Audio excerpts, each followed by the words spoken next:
जय हिंद मेरे दोस्तों, एक बार फिर से आप सभी का स्वागत है। और आज हम शुरू कर रहे हैं क्लास 12th का चैप्टर प्रोबेबिलिटी। आपकी बुक का 13वां चैप्टर है दोस्तों। एग्जाम में 8 मार्क्स में आपको ये चैप्टर देखने को मिलेगा, जिसमें 1 मार्क्स, 2 मार्क्स और 4 मार्क्स के क्वेश्चन आपको देखने को मिलने वाले हैं। राइट, देखिए ऐसा है ना, प्रोबेबिलिटी एक ऐसा चैप्टर है जिससे आप लोगों ने 8th-9th क्लास से पढ़ना शुरू कर दिया था। आई थिंक 9th क्लास से आप लोगों ने इसको पढ़ना शुरू कर दिया था और काफ़ी इजी चैप्टर आप लोगों को ये लगा करता था 10th क्लास तक। थोड़ी सी दिक्कतें शायद आप लोगों को 11th क्लास में हुई होंगी और दोस्तों 12वीं क्लास में भी थोड़ी सी दिक्कतें बढ़ सकती हैं अगर आप चीज़ों को कॉन्सेप्चुअली नहीं पढ़ेंगे। अगर सिर्फ फॉर्मूला रट कर अगर आप क्वेश्चन करना शुरू कर देंगे दोस्तों, तो वहाँ पर आप लोगों को दिक्कत आने वाली है, क्योंकि एक ये ऐसा चैप्टर है भैया जहाँ पर काफ़ी लॉजिकल आप लोगों को रहना पड़ेगा। ठीक है ना, तो चीज़ों को अच्छे से समझकर हम लोग क्वेश्चन यहाँ पे किया करेंगे मेरे बच्चों। ठीक है, देखिए प्रोबेबिलिटी, देखो ये जो शब्द है, जब हम प्रोबेबिलिटी की बात करते हैं तो यहाँ पर सिर्फ हम चांसेस की बात कर रहे होते हैं दोस्तों। किसी एक्सपेरिमेंट को करने के बाद क्या मिलेगा हम ये अभी तो नहीं बता सकते कि एग्जैक्टली क्या आएगा, लेकिन हाँ हम प्रेडिक्ट जरूर कर सकते कि हाँ ये हो सकता है और ऐसा होने के इतने चांसेस हैं। यानी कि मैथमेटिकल फिगर में हम चांसेस को जो आउटकम्स होते हैं उनको रिप्रेजेंट किया करते हैं। जैसे आपको मालूम है कि अगर मैं बोलूँ एक सिक्के को एक बार उछाला जाता है तो हेड आने के चांसेस 1/2 हैं। 2 में से एक चांस हेड का है और एक चांस टेल का है। ऐसे में बोलो एक डाइस को थ्रो किया जाता है तो उसमें 5 आने के चांसेस 1/6 हैं, 4 आने के चांसेस 1/6 हैं, हर एक नंबर के आने के चांसेस 1/6 हैं। तो इस तरह से हम लोग चला करते थे मेरे दोस्तों। देखिए आप लोगों ने जब जैसे कि दोस्तों मैंने आपको बताया, जब हम इसकी प्रोबेबिलिटी की डेफिनेशन की बात करते हैं तो हम ये कह सकते हैं कि the chances of occurrence of an event, किसी भी घटना के घटित होने की संभावना। और दोस्तों जब हम संभावना की बात करते हैं तो उसको मैथमेटिकली फाइंड करने के लिए मेरे दोस्तों हम एक फॉर्मूला यूज किया करते थे क्लास 10th में, और वो फॉर्मूला था total number of favourable outcomes divided by total possible outcomes. यहाँ total number of possible outcomes यहाँ पे ऐसे आया करता था। ठीक है जी, कुल अनुकूल परिणाम डिवाइडेड बाय कुल संभावित परिणाम। देखिए दोस्तों इसमें ये जो आउटकम शब्द हमने यूज किया है, देखो जब भी कोई रैंडम एक्सपेरिमेंट किया जाता है, एक्सपेरिमेंट मतलब डाइस को थ्रो करना, कॉइन को टॉस करना, 52 पत्तों में से एक पत्ता निकाल देना, ये सब हमारे लिए एक्सपेरिमेंट है। ठीक है, अब एक्सपेरिमेंट जो भी करते हैं तो उस एक्सपेरिमेंट को करने के बाद क्या क्या पॉसिबल रिजल्ट हमें मिल सकते हैं, वो सब पॉसिबिलिटीज को हम क्या बोलते हैं, आउटकम्स बोलते हैं। जैसे सिक्के को उछालेंगे तो या तो हेड मिलेगा या टेल मिलेगा, डाइस को थ्रो करेंगे तो 1 2 3 4 5 या 6 मिलेगा। तो ये भी मेरे लिए एक आउटकम है, ये भी मेरे लिए एक आउटकम है, possible outcome, possible outcomes, possible outcomes, possible outcomes, ये सब मेरे लिए पॉसिबल आउटकम्स हैं। इन सभी पॉसिबल आउटकम्स को मेरे दोस्तों एक सेट के अंदर बंद कर दिया जाता है तो वो क्या बन जाता है, एक वो सैंपल स्पेस बन जाता है। यानी कि सभी पॉसिबल आउटकम्स को कंबाइंडली मेरे दोस्तों हम क्या बोला करते हैं, सैंपल स्पेस बोला करते हैं। अब देखिए जब हम क्लास 11th में आए थे मेरे दोस्तों, तो क्लास 11th में हमने इवेंट ई की प्रोबेबिलिटी निकालने का एक फॉर्मूला पढ़ा था कि इवेंट ई के अंदर कितने एलिमेंट हैं डिवाइडेड बाय पूरे यूनिवर्सल के अंदर कितने एलिमेंट हैं। आप इसको ऐसे समझ सकते हैं, जैसे मैं आपसे बोलूं कि एक डाइस को थ्रो किया एक बार, डाइस को थ्रो किया एक बार और तुम्हारे सामने जो नंबर आए 1 2 5 6, ये सब आपके लिए क्या है मेरे दोस्तों, ये सब आपके लिए पॉसिबल आउटकम्स हैं कि आने को 1 2 3 4 5 6 भी आ सकता है। ठीक है, यानी ये वाला। तो ये जो सैंपल स्पेस होता है इसको हम इस प्रकार से एक ही रेक्टेंगल बना के रिप्रेजेंट किया करते हैं और यहाँ पे हम एस भी लिख देते हैं, कई बार हम यहाँ पे यूनिवर्सल भी लिख देते हैं। ठीक है, अब इसके अंदर ही इवेंट्स होती हैं, जैसे एक इवेंट हो गई ये, इसको आप ई नाम दे सकते हैं, एक इवेंट हो गई ये, इसको आप ए नाम दे सकते हैं। ऐसे ये दोनों भी मिलकर क्या बना रहे हैं, एक इवेंट बना रहे हैं, बी नाम दे सकते हैं इसको आप। ठीक है, तो अगर मैं ऐसे बोलूँ कि इवेंट ई की प्रोबेबिलिटी क्या है, तो आप क्या बोलेंगे कि ई के अंदर एलिमेंट कितने हैं, तो तुम बोलोगे 2 ही एलिमेंट है। पूरे यूनिवर्सल के अंदर कितने एलिमेंट हैं, तो आप बोल दोगे 6 एलिमेंट हैं। तो आप यहाँ पर करते क्या है, अगर आप ई की प्रोबेबिलिटी फाइंड कर रहे हो, ई की प्रोबेबिलिटी अगर आप लोग फाइंड कर रहे हो तो इस ई के एलिमेंट्स को आप इस पूरे यूनिवर्सल से डिवाइड किया करते हो। डिनोमिनेटर में हमेशा यूनिवर्सल आता है भैया। ठीक है जी, कि ये आउटकम्स किस में से आने वाला है, तो भैया ये जो आउटकम है इस पूरे के अंदर आने वाले हैं। ठीक है, तो ई को हम डिवाइड किया करते हैं यूनिवर्सल से। अगर आपसे मैं बोलता कि what is the probability of A, तो ए क्या है भाई, ये रहा ए, ये आपके लिए ए है मेरे दोस्तों। तो इस ए के अंदर 2 एलिमेंट है और पूरे के अंदर 6 एलिमेंट है, तो again your answer will be 1/3, that is 2/3।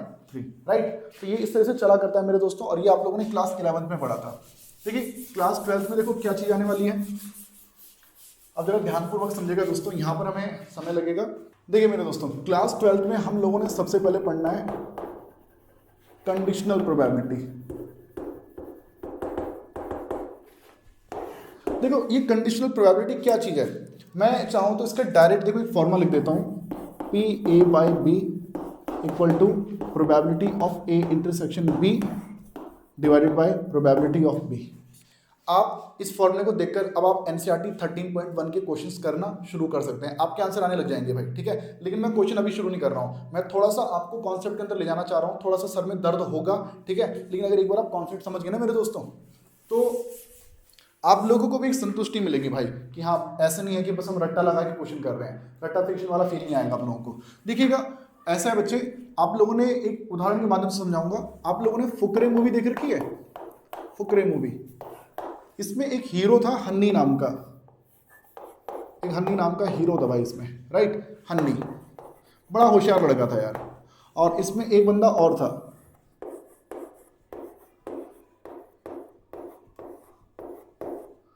और इसका नाम था चूचा भाई, चूचा। एक हमारा हन्नी भाई था और एक हमारा चूचा भाई था। अब एक चूचा भाई की खास बात थी कि भाई ये बंदा रात को जो भी सपना दिखता था अगले दिन वो सपना सच हो जाता था, ये आपको याद होगा। और ये हन्नी भाई की खास बात क्या थी, ये बड़ा होशियार था। ये बंदा उससे सपना पूछ लेता था कि तूने सपने में क्या देखा, और उस सपने के अकॉर्डिंग ये बंदा अगले दिन लॉटरी खेलने चले जाता था और लॉटरी में जीतकर पैसे जीत के आ जाता था। जो भी पैसा मिलता था दोनों भाई आपस में शेयरिंग कर लिया करते थे, ऐसा होता था मेरे दोस्तों, ठीक है। तो ये हन्नी भाई हो गया, चूचा भाई हो गया, ठीक है। अब इसमें भोली पंजाबन वगैरह बहुत सारे लोग थे, ठीक है, लेकिन उनकी बात नहीं करेंगे। फिलहाल इन दोनों के अकॉर्डिंग मैं अपनी स्टोरी रखता हूँ, ठीक है। अब एक दिन हुआ क्या, हमारा जो हन्नी भाई है, हन्नी भाई ये अकेला या फिर ये समझ लो चूचा भाई के साथ लॉटरी खेलने के लिए चले गया, ठीक है, बिना सपने देखे, ऐसे ही बस मजे मजे में लॉटरी खेलने के लिए चले गए भाई, ठीक है। सपना जरा सोचना एक बार, देखना भाई, ठीक है। अब लॉटरी वाले कहते हैं कि भैया हम लोग एक डाइस को थ्रो करने वाले हैं, हम लोग एक डाइस को फेंकेंगे, ठीक है। तुम हमें पहले बता दो डाइस पे क्या आएगा। तुमने अगर सही जवाब दे दिया ना, हम तुमको अभी के अभी 1 लाख रुपए दे देंगे। यानी कि ये अगर बोल दे कि डाइस पे 5 आएगा और उन्होंने डाइस फेंकी और डाइस पे 5 आया, तो यानी कि भाई हन्नी भाई को 1 लाख रुपए मिल जाएंगे और दोनों आपस में शेयरिंग कर लेंगे 50-50 हज़ार रुपए की, ठीक है। लेकिन इन्होंने एक बात और बोली कि भाई सुन लो, अगर तुम्हारा बोला हुआ नंबर नहीं आया तो हम तुमसे 50,000 रुपये ले लेंगे। तुम जीते तो हम 1 लाख देंगे, लेकिन अगर तुम हारे तो हम तुमसे 50,000 रुपये ले लेंगे। तो भैया हन्नी भाई ऐसी लक ट्राई करने के लिए चले जाता है। तो होता क्या है, लॉटरी वाले सबसे पहले इनसे पूछते हैं कि बताओ भाई डाइस पर क्या नंबर आएगा, और ये दोनों अपने बंधु जो हैं ये बोल देते हैं कि डाइस पर आने वाला है 5। तुक्का मारा है, ऐसी सपना नहीं देखा इन्होंने, ठीक है। अब बताओ लॉटरी वालों ने डाइस फेंकी, राइट, डाइस फेंक दिया, डाइस पे क्या आया होगा, 1 2 3 4 5 6। डाइस पे 1 भी आ सकता है, 2 भी आ सकता है, 3 भी आ सकता है, 4 भी आ सकता है, 5 भी आ सकता है और 6 भी आ सकता है। अब सोचो डाइस पर अगर 1 आया तो क्या ये लोग जीतेंगे, भैया 50,000 रुपये देने पड़ जाएंगे। 2 आएगा तो क्या ये लोग जीतेंगे, नहीं। 3 पे जीतेंगे नहीं, 4 पे जीतेंगे नहीं, 6 पे जीतेंगे नहीं, 5 पे जीतेंगे, यस। 6 टोटल चांसेस हैं, 6 टोटल पॉसिबिलिटीज हैं, 6 टोटल पॉसिबल आउटकम्स हैं। और उन 6 पॉसिबल आउटकम्स में मेरे दोस्तों जीतने की जो संभावना है, संभावना की बात कर रहा हूं, बस संभावना की, ठीक है, वो संभावना की केवल कितनी है बेटा, वो 1 ही है मेरे दोस्तों। तो बताइए इनके जीतने के चांसेस कितने हो गए, 1/6। ऐसा आप लोग अब तक क्लास 10th 11th में प्रोबेबिलिटी में पढ़ा करते थे, यही हमारे पास आता था मेरे दोस्तों, ठीक है। ये था एक सिनेरियो। अभी हारे या जीते मैं उसकी बात नहीं कर रहा हूँ भाई, ठीक है, क्या पता हारे में क्या पता जीते, मुझे नहीं मालूम डाइस पे क्या आया था, बस मैं आपको प्रोबेबिलिटी पढ़ा रहा हूँ, तो जरा इसलिए वो एग्जांपल दिया मेरे दोस्तों, ठीक है। अब देखिए सोचिए नेक्स्ट डे, ठीक है। अब हुआ क्या है ना, देखो आज ये लोग हारे हैं जीते उसका तो मेरे को आइडिया नहीं है। हुआ क्या, हन्नी भाई चूचा भाई के घर चले जाता है, चूचा भाई को पिज़्ज़ा खिलाता है और रात को जल्दी सुला देता है, जल्दी सुला दिया। अब चूचा भाई को भैया एक बात बता रखी है, हन्नी ने चूचा भाई को एक बात बता रखी है कि भाई देख तेरे को पिज़्ज़ा खिला रहा हूँ, रात को सपना देख लियो और ये चेक कर लियो कि अगले दिन डाइस पर क्या आएगा, कल हम लॉटरी खेलने के लिए दोबारा जाएंगे। ऐसा हन्नी भाई ने चूचा भाई को बोल दिया है। ठीक है, अब चूचा भाई रात को सो जाता है, सपने में एकदम मस्त भैया, एकदम सपने देख रहा है बढ़िया से। ठीक है, अब होता क्या, अगले दिन जब चूचा भाई उठता है तो हन्नी भाई सबसे पहले चूचा भाई से क्या पूछता है कि बता बाबू, बता मेरे चूचे, तूने सपने में क्या देखा, क्या पाया। तो अपना चूचा भाई क्या बोलता है कि देख यार हन्नी, मैंने सपना तो देखा लेकिन मेरे को एग्जैक्टली याद नहीं है वो। हन्नी भाई बोलता है थोड़ा जोर डाल दिमाग पे। तो चूचा भाई बोलता है कि देख यार मेरे को थोड़ा थोड़ा याद आ रहा है लेकिन धुंधला याद आ रहा है। मेरे को एक बात मालूम है, डाइस पे जो नंबर आज आएगा ना वो 1, 2, 3 और 4 नहीं होगा। तो हन्नी भाई बोलता है कि क्या होगा भैया, वो बोलता है 1, 2, 3, 4 नहीं होगा, इसके अलावा कुछ और होगा, या तो 5 होगा या 6 होगा, लेकिन 1, 2, 3, 4 नहीं होगा।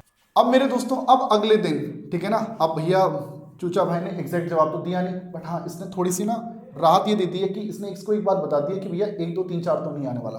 अब बताइए, अगले दिन लॉटरी खेलने के लिए दोबारा चले गए। ठीक है, लॉटरी खेलने के लिए दोबारा गए हैं। लॉटरी वालों ने डाइस को थ्रो करने से पहले अपने हन्नी भाई से पूछा, बता मेरे हन्नी, मेरे प्यारे दोस्त, आज बता तू लॉटरी खेलने आया है तो बता डाइस पे किस नंबर पर तू अपनी किस्मत आजमा रहा है, क्या नंबर तू सेलेक्ट कर रहा है।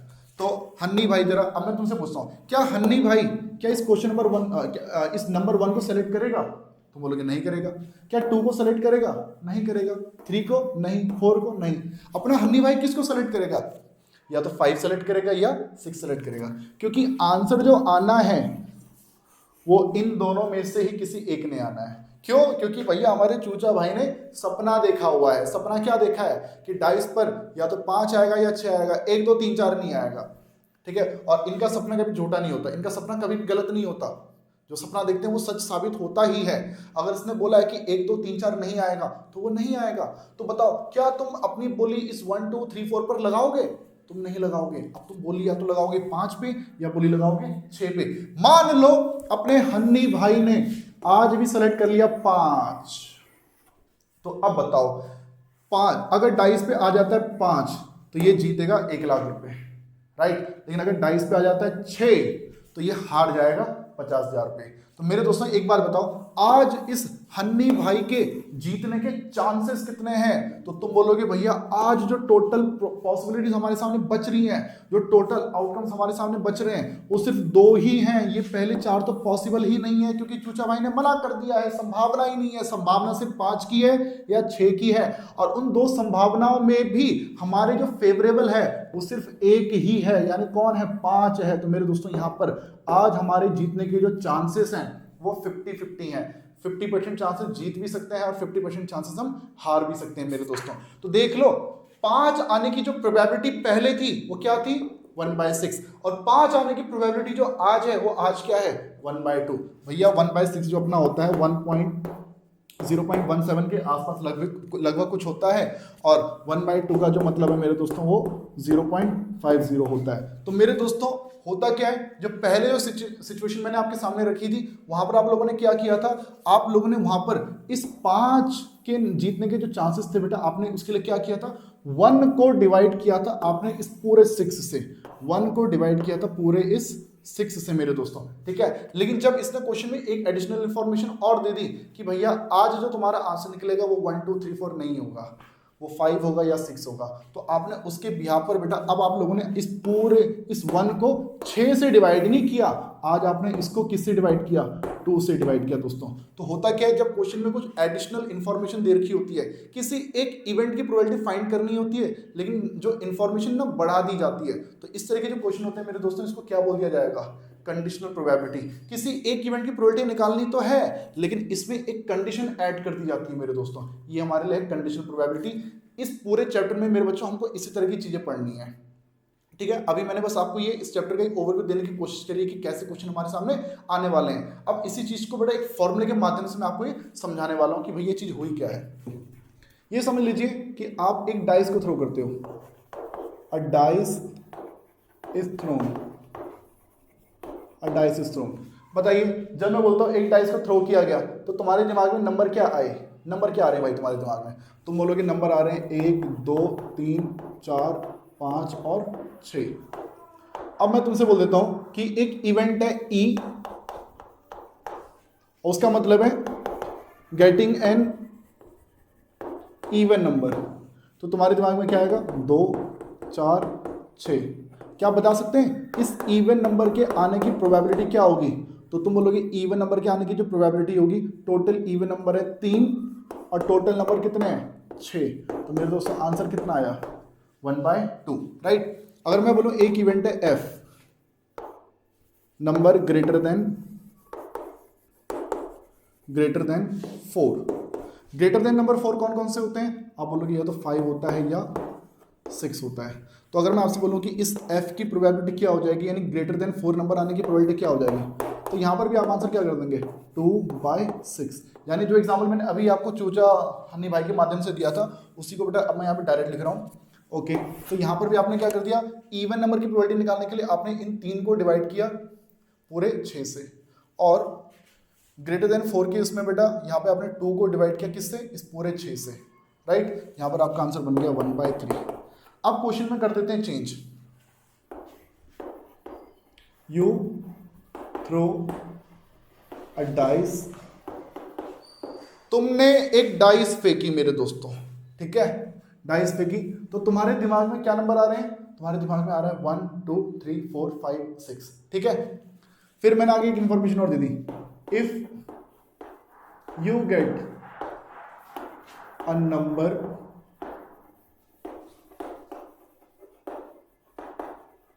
ग्रेटर देन 4, तुमने एक डाइस फेंकी तो तुम्हारे दिमाग में नंबर आ रहा था 1 2 3 4 5 6, ये नंबर आ रहे थे ना। जैसे मैंने बोला कि तुमने एक डाइस फेंकी तो तुम्हारे दिमाग में ये 6 नंबर आए, लेकिन मैंने अब क्वेश्चन में थोड़ा सा और इंफॉर्मेशन आप लोगों को दे दी। वो इंफॉर्मेशन क्या, if you get a number greater than 4, तुमने जब डाइस को फेंका तो तुम्हें जो नंबर मिला ना वो नंबर 4 से बड़ा है। तो बेटा ये सुनते ही तुम्हारे दिमाग से ये 4 नंबर हो जाएंगे डिलीट। अब तुम्हारे दिमाग में सिर्फ 2 ही नंबर बचेंगे, क्या बचेगा, ये तो 5 बचेगा, दूसरा क्या बचेगा 6, राइट। ठीक है दोस्तों, अब अगर मैं आपसे पूछूं what is the probability of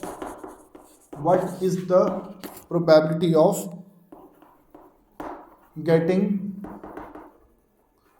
N even number, what is the probability of getting an even number, एक इवन नंबर आने की प्रोबेबिलिटी क्या होगी? अब ये आपसे पूछ लिया जाता है मेरे दोस्तों, ये क्वेश्चन में पूछ लिया जाता है। तो अब आप सोचो, जब आपने बोला कि यू थ्रो अ डाइस तो तुम्हारे दिमाग में आया 1 2 3 4 5 6, फिर मैंने बोला if you get a number greater than 4 तो तुम्हारे दिमाग में आया 5 और 6, और फिर मैंने बोलता हूं कि बेटा what is the probability of getting a even number.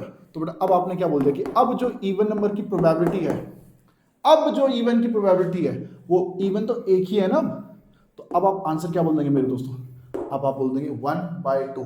अगर मैं पहले पूछता what is the probability of even number, तो उस सिचुएशन में आप 2 4 और 6 इन 3 एलिमेंट को डिवाइड करते किससे, पूरे 6 से। यानी कि पहले आपने सैंपल स्पेस इसको मान रखा था, सही बात है। लेकिन मेरे दोस्तों जब आपको क्वेश्चन में कुछ और इंफॉर्मेशन दे दी तो उस सिचुएशन में आपका सैंपल स्पेस बदल जाता है भाई, आपका सैंपल स्पेस बदल जाया करता है। अब आप लोगों ने इवन नंबर की प्रोबेबिलिटी निकालने के लिए अब आप लोगों ने इस पूरे को सैंपल स्पेस नहीं माना, अब आप लोगों ने सिर्फ इसको सैंपल स्पेस माना। आपने इन 2 पॉसिबिलिटी को डिवाइड किया, 2 पॉसिबिलिटी से डिवाइड किया किसको, इस 6 की प्रोबेबिलिटी को बेटा, यानी कि 1 को बेटा। समझ में आ रही है मेरे दोस्तों बात, ठीक है। तो ये जो क्वेश्चन है ये एक कंडीशनल प्रोबेबिलिटी का क्वेश्चन है, इसको एक वेन डायग्राम के माध्यम से समझिए, इसे एक वेन डायग्राम के माध्यम से समझिए। वेन डायग्राम के माध्यम, देखो मैं फॉर्मूला डिराइव करवा रहा हूं, फॉर्मूला का लॉजिक क्या है मेरे दोस्तों, ये इवेंट है हमारे लिए ई, ये इवेंट है क्या ई, और एक इवेंट है एफ।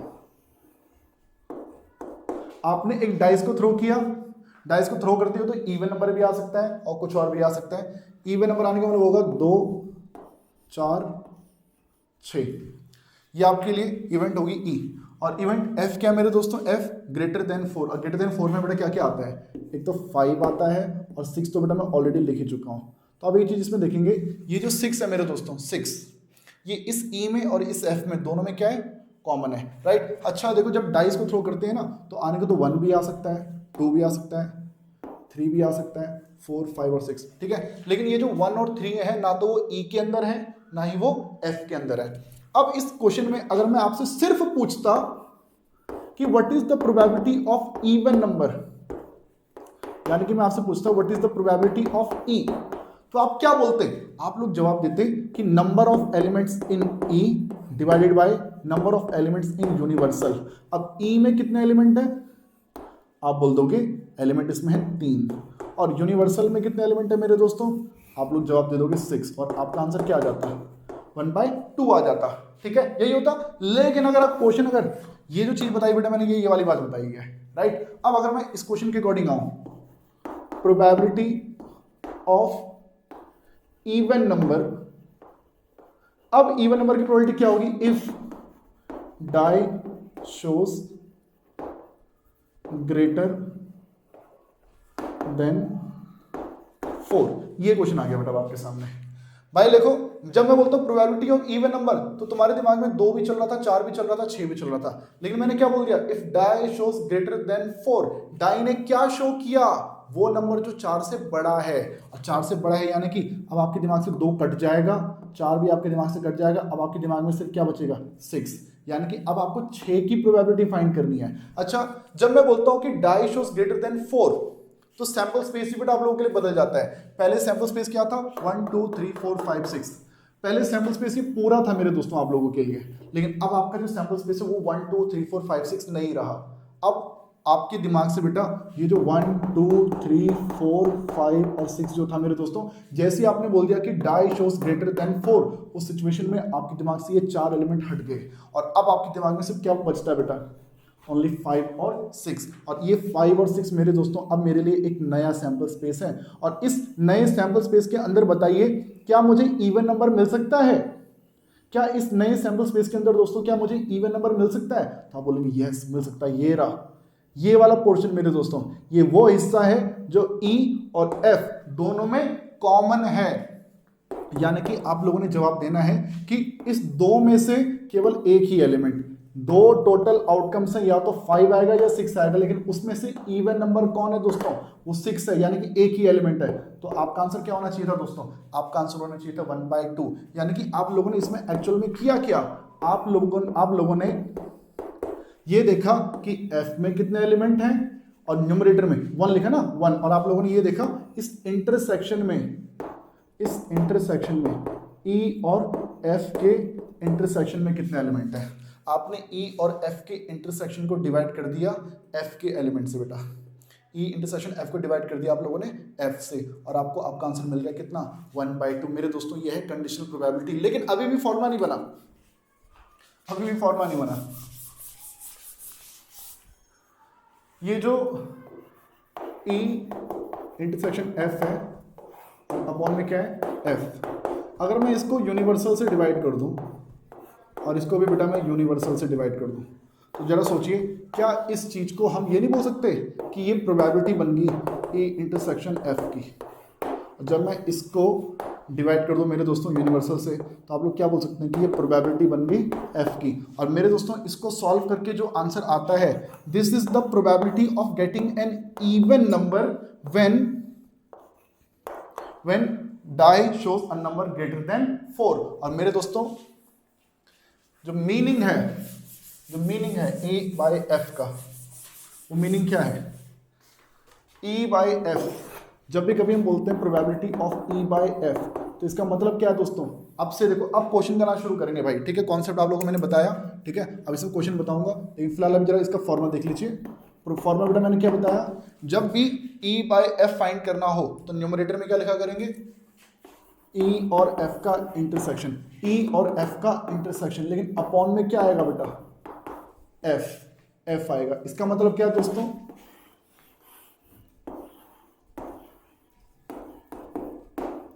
कि क्या इस एफ के अंदर रहते हुए ई की प्रोबेबिलिटी फाइंड की जा सकती है? तो आप बोलेंगे यस, इस एफ के अंदर रहते हुए मेरे दोस्तों ई की प्रोबेबिलिटी फाइंड की जा सकती है। इस एफ के अंदर ई इस वाले हिस्से में आता है, यानी कि इंटरसेक्शन में आता है, और इस एफ से बेटा मैं डिवाइड कर दूंगा इस ई इंटरसेक्शन एफ को, और ये फॉर्मूला है। और इसका मीनिंग अगर कभी कोई आपसे पूछ लेता है मेरे दोस्तों, तो आप लोगों ने जवाब देना है E by F.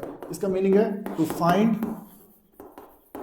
The probability of E where event B has already occurred. अगर इवेंट बी हो चुकी हो, यदि इवेंट बी हो चुकी, अरे मैंने बी लिख दिया यहाँ पे, इवेंट एफ, यहाँ एफ की बात हो रही है ना, अगर इवेंट एफ हो चुकी हो तो उस एफ के होने के बाद ई की प्रोबेबिलिटी क्या होनी चाहिए, इवेंट एफ होने के बाद, या फिर ऐसे ना बोलकर कई बार क्या बोल देता है, where event F is given. अगर इवेंट एफ क्वेश्चन में गिवन है तो इस इवेंट एफ के होने के बाद इस ई की प्रोबेबिलिटी क्या होगी मेरे दोस्तों, ये आपसे पूछा जा सकता है भाई। तो ये भी एक तरीका है इसको पूछने का। या फिर और क्या बोल सकता है, with respect to F, event E की probability with respect to F अगर कभी पूछ ली जाए मेरे दोस्तों, तो बताइए उस सिचुएशन में ई क्या हो, ये प्रोबेबिलिटी होगी क्या। तो दोस्तों देखो, इन सभी सिचुएशन में आप लोगों ने इस फॉर्मूले का यूज करना है। इवेंट एफ अगर हो चुकी, जो इवेंट हो चुकी है वो डिनोमिनेटर में आती है और इन दोनों का इंटरसेक्शन हमारा न्यूमरेटर में आया करता है। ठीक है दोस्तों, ये हमारा कॉन्सेप्ट था। अब जरा इसके कुछ क्वेश्चंस देखते हैं एनसीईआरटी के, और उसके बाद मेरे दोस्तों हम इसको आगे लेके चलते रहेंगे दोस्तों ऐसे। ठीक है, चलते हैं क्वेश्चन पे। और चलिए मेरे दोस्तों, अब हम 13.1 के क्वेश्चन देखने वाले हैं, जिसका आप लोगों को बहुत ही बेसब्री से इंतजार था। मेरे दोस्तों देखो, पूरे इसमें बस यही फॉर्मूला लगता रहेगा। अगर E बाय एफ फाइंड करने के लिए बोले तो यानी कि इवेंट एफ हो चुकी है और इवेंट E फाइंड करनी है। इस बात को याद रखना, जो न्यूमरेटर में है वो फाइंड करना है, जो डिनोमिनेटर में है वो हो चुका है, वो गिवन है। ओके, और इसका फॉर्मूला क्या है, डिनोमिनेटर में जो इवेंट हो चुकी है और न्यूमरेटर में इन दोनों का इंटरसेक्शन रहेगा मेरे दोस्तों। ओके सर, अब देखिए सबसे पहला क्वेश्चन 13.1 का देखो, डायरेक्ट क्वेश्चन आप लोगों को देखने को मिलेंगे यार। कहता है given that E and F are events such that E की जो प्रोबेबिलिटी है मेरे दोस्तों वो है 0.6 और एफ की जो प्रोबेबिलिटी है मेरे दोस्तों वो है 0.3, और क्या कहता है कि ई और एफ के इंटरसेक्शन की जो प्रोबेबिलिटी है वो है 0.2। और अब आपको फाइंड करने के लिए कहता है what is the probability of E bye F, ये निकालने के लिए बोल दिया। बताओ इसमें क्या करें यार। लो यार, ई और एफ का इंटरसेक्शन न्यूमरेटर में अपॉन में एफ है ना, ओके, और इंटरसेक्शन की वैल्यू है 0.2 और एफ की वैल्यू है 0.3। आंसर कितना आ गया भाई, 2/3। बस यही करना है। फिर इसमें एक चीज़ और पूछी है, what is the probability of F by E, F by E कह दिया तो भाई तरीका सेम रहेगा, एफ और ई का इंटरसेक्शन रहेगा न्यूमरेटर में, इन दोनों का इंटरसेक्शन, और अपॉन में आ जाएगी प्रोबेबिलिटी ऑफ ई। और देखो एफ और ई का इंटरसेक्शन की जब हम बात करते हैं दोस्तों तो ये रहेगा 0.2 और अपॉन में ई रहेगा दोस्तों, तो ई की प्रोबेबिलिटी है मित्रों 0.6। तो अंतर देख रहे हो, जब यहाँ अपॉन में एफ था तो यहाँ एफ आया, जब यहाँ अपॉन में ई था तो यहाँ पे ई आया, और अब जो आपका आंसर है मेरे दोस्तों वो बन जाएगा 1/3। ये पहला क्वेश्चन देखो, एकदम सिंपल सा क्वेश्चन मेरे दोस्तों, एकदम सिंपल क्वेश्चन। क्वेश्चन नंबर 2 आप लोग खुद करेंगे। क्वेश्चन 2 एक इजी क्वेश्चन वो आप खुद करेंगे मेरे दोस्तों। आप लोग देखिए क्वेश्चन नंबर 3। क्वेश्चन नंबर 3 देखिए दोस्तों, क्वेश्चन नंबर 3 में क्या कहते हैं, कहता है कि ए की प्रोबेबिलिटी है 0.8, बी की प्रोबेबिलिटी है दोस्तों 0.5 और बी बाय ए की प्रोबेबिलिटी जो है मेरे दोस्तों वो है 0.4। राइट, अब क्या निकालने के लिए बोलते हैं, पहले पार्ट में कहता है find A intersection B, find the probability of A intersection B. तो ये हो गया क्वेश्चन मार्क।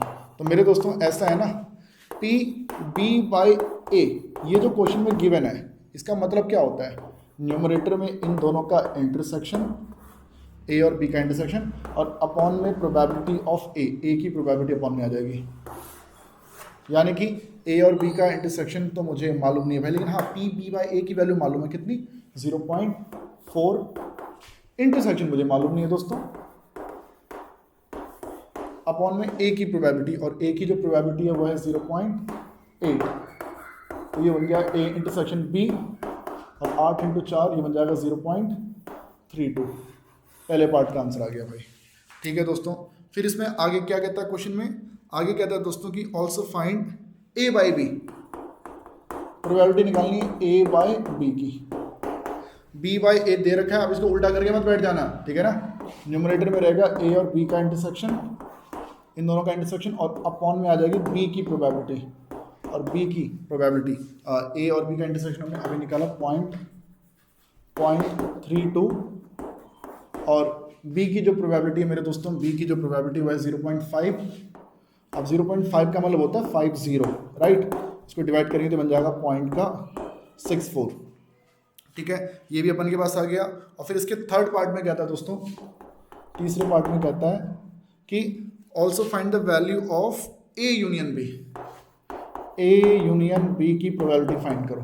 देखो ये फॉर्मूला अगर आप लोगों को याद है, क्लास 11 में आप लोगों ने इसको पढ़ा हुआ था, ठीक है। याद है तो अच्छी बात है, नहीं याद तो दोस्तों मैं लिखवा देता हूँ।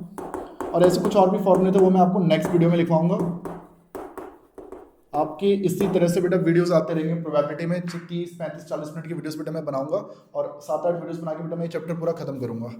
देखिए ए यूनियन बी निकालने के लिए फॉर्मूला ये होता है, ए दे रखा है 0.8,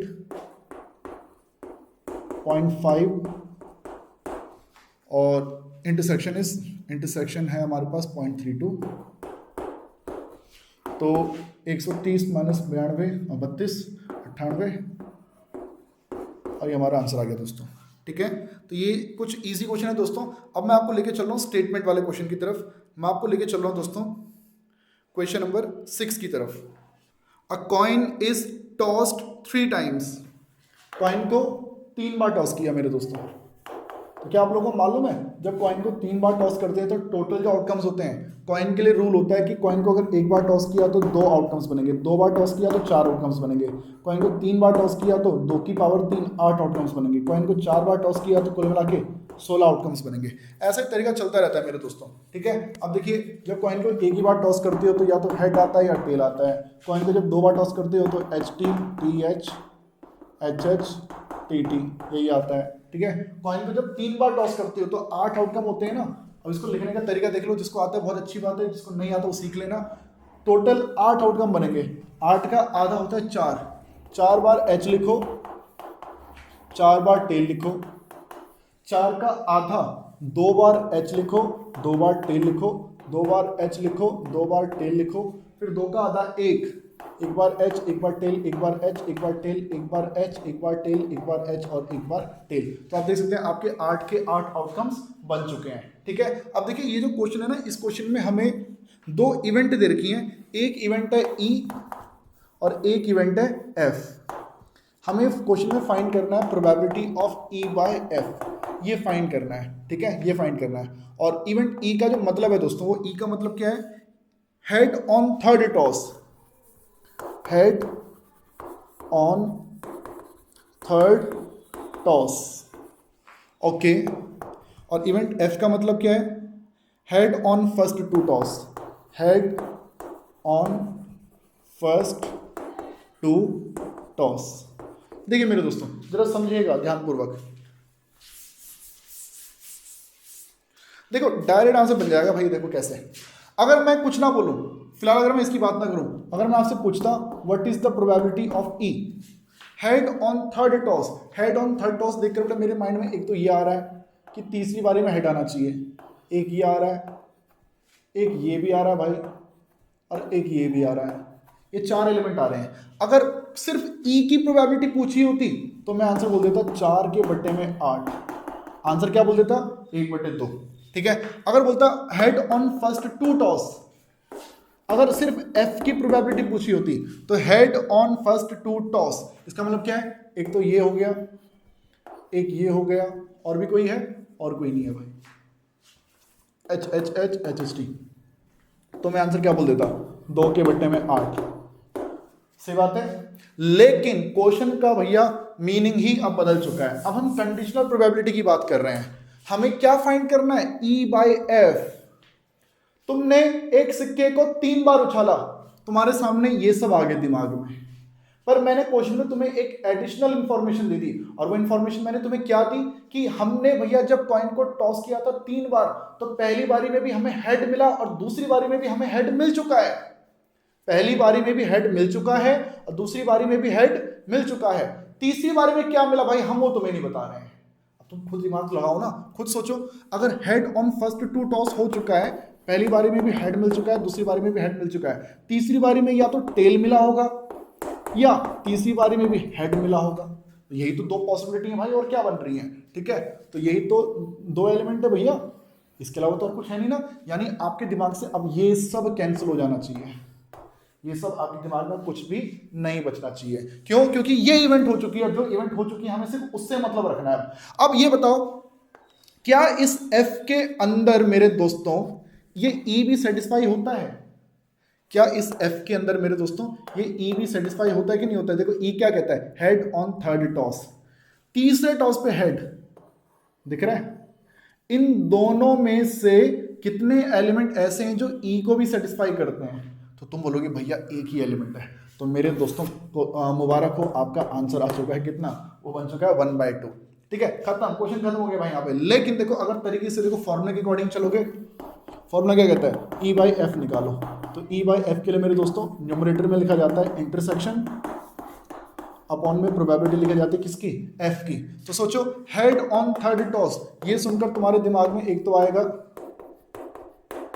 एक आएगा एच टी एच, एक आएगा टी एच एच, और एक आएगा टी टी एच।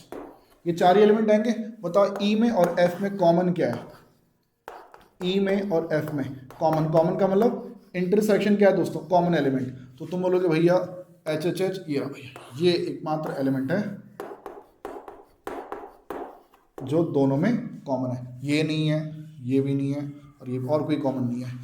इसमें और इसमें सिर्फ कॉमन क्या है भैया, एक ही एलिमेंट है। ठीक है, तो दोस्तों इस ई इंटरसेक्शन एफ के अंदर कितने एलिमेंट है, एक, और उस एफ के अंदर कितने एलिमेंट है, इस एफ के अंदर कितने एलिमेंट है, दो। तो आपका आंसर क्या हो जाएगा, 1/2 हो जाएगा। लेकिन कुछ बच्चे क्या करते हैं, या फिर कुछ टीचर भी क्या करते हैं, वो सिर्फ 1 ना लिखकर यहाँ पे इसको क्या लिखा करते हैं, 1/8, और इसको 2 ना लिखकर क्या लिखा करते हैं, 2/8। तो अल्टीमेटली 8 से 8 तो कैंसिल ही होना है ना, बचेगा क्या हमारे पास भाई, 1/2 ही बचेगा। तो दोस्तों ये हमारा क्वेश्चन यहाँ पर हो गया है समाप्त। इस क्वेश्चन में 2 पार्ट और भी हैं, उन्हें आप लोग खुद से कंप्लीट करना दोस्तों। ठीक है, हम चलेंगे एक और क्वेश्चन की तरफ। एक और क्वेश्चन दोस्तों मैं आपको करवाने वाला हूं, और वो क्वेश्चन है बच्चों क्वेश्चन नंबर 7। मेरे दोस्तों क्वेश्चन नंबर 7 देखेंगे।